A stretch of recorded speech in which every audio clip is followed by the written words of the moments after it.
loved since 2002. Captivated by Michael Owen at the Korea Japan World Cup. That solidified my love for Liverpool FC forever and Michael Owen until he did this and this. My first Liverpool game as a small 9-year-old boy, I'll never forget seeing the Reds beat Blackburn 4-0. Since then, I've witnessed Dirk Kuyt and Steven Gerrard score hat-tricks against Man United and Everton respectively. I've also seen the famous Dortmund comeback as well as a handful of games at Wembley. I've even seen us lift a trophy at the home of English football. All of this was in a time preceding the Klopp era and me living in Australia.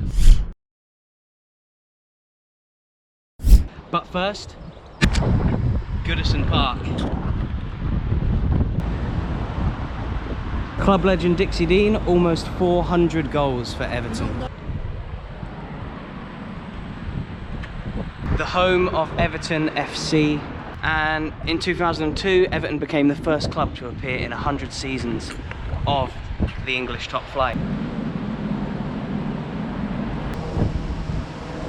So Everton, also known as the Toffees, they used to play at a well-known local stadium that you might have heard of. They left that plot for Goodison, and if you hadn't guessed it already, that place was called Anfield. That paved the way for the foundation of Liverpool FC. Eventually I want to see football everywhere, and I've never seen a game at Goodison Park before, but I would absolutely love to. A pretty historic place. It has been used for the 1966 World Cup. With a capacity just shy of 40,000, they are hoping to build a new stadium for the start of the 2023-24 season. It is due to cost around £500 million, or in Everton terms, about 10 Gylfi Sigurdssons. I'm going to go and see if there's anything interesting around the stadium here, and then we're going to walk through Stanley Park, which is in between Goodison and Anfield, and take you to the home of the mighty Reds.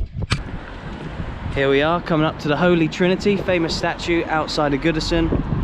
Howard Kendall, Alan Ball, World Cup winner, and Colin Harvey. Three legends overlooking Goodison Park.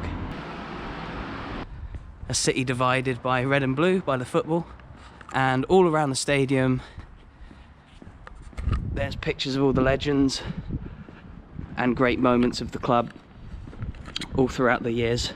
Another Liverpool supporting household in the shadows of Goodison, and again absolutely no escaping it.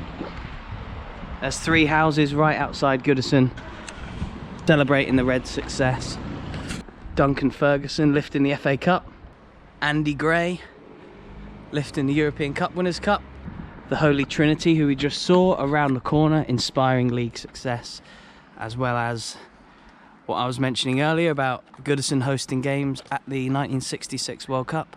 You can see the first league title in 1891, first FA Cup 1906, all the way through to Dixie Dean's heroics in the 20s, and as you head around that street and left, you go up through the years and into the more modern era. Again, just backing up what I was saying earlier, Everton leave Anfield over a rental dispute and move across Stanley Park to Goodison. Formed in 1878, the Toffees. So after taking a walk around the stadium, pretty much right opposite it, here is Stanley Park. Here is Goodison Park. Stanley Park, right opposite Goodison. We're going to walk through this park now. I'm still going to be here with you in the bottom corner of the screen. Whilst I'm walking through Stanley Park, I'm going to show you what there is to do in the city of Liverpool.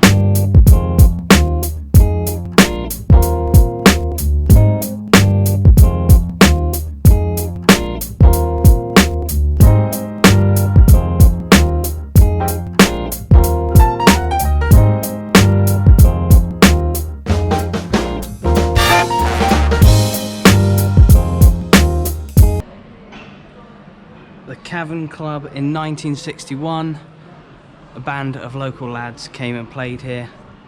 If you didn't already know, that is the Beatles. It wasn't just them though. If you've not been here, you're missing out on coming to a venue that has played host to the Rolling Stones, Queen, Black Sabbath, the Kinks, Elton John and many more.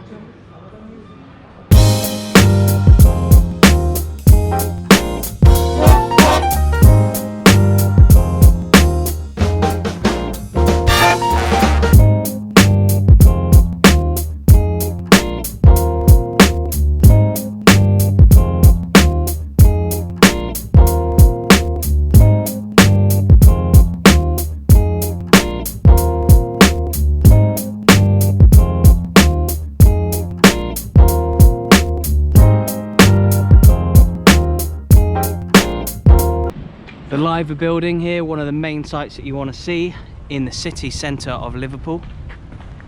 Topped by two mythical liver birds, it is said that when these two birds leave their perches, the city will cease to exist. And I'm sure you do, but do you recognise those birds from anywhere? In the shadows of the Kop is the Sandon, the pub where Liverpool and Everton were both established. The world famous Paisley Gateway outside of the most famous stand in the world. The Kop, named after a well-known hill in South Africa where a lot of losses were recorded during the Boer War.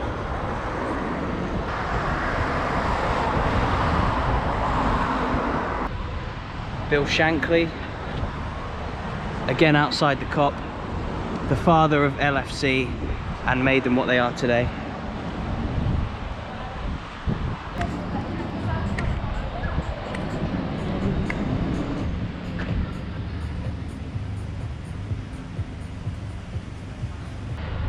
The brand new, well, kind of brand new now, it's been open a few years, Lfc Superstore, built just opposite the stadium, and I'm going to take you to a statue just outside here. But the shop used to be just by the Kop down there as part of the stadium, and it got absolutely rammed on match days. Not that this one doesn't get rammed, but it's a lot nicer and a lot more modern, a lot more spacious in it. I think they do have a lot more space in there. But here he is, Bob Paisley, with one of Liverpool's greatest ever captains on his back, Emlyn Hughes. So Bob Paisley, the only British manager to have won 3 European Cups. Only 2 other managers have been able to do the same. One, of course, is Zidane, and the other currently occupies the hot seat over at Goodison, Big Carlo.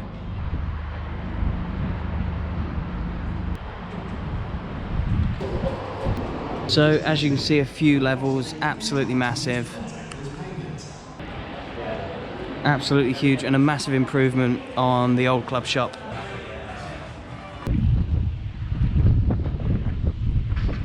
Just outside the new impressive main stand here at the stadium, all these benches with legendary moments on Stevie G and his goal against Olympiacos, John Barnes famously better than the Brazilians, Kenny Dalglish and others.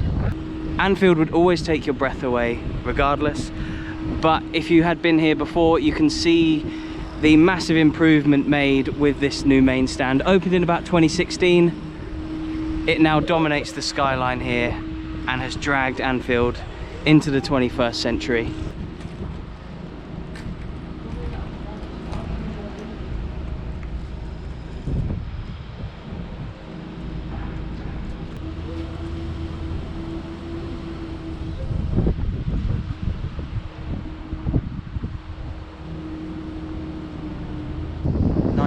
Avenue, in honour of the 96 fans who lost their lives during Hillsborough. Comment below if you want to see that soon. Shankly Gates here on the side of Anfield Road, which is going to get redeveloped soon to increase its capacity, and it usually houses the away fans who enter just over there. The famous Shankly Gates.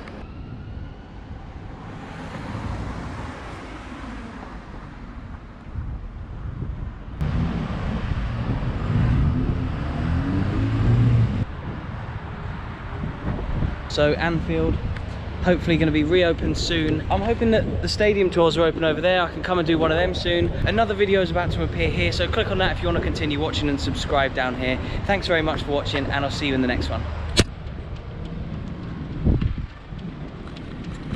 Who knew that Paul McCartney was into vlogging as well?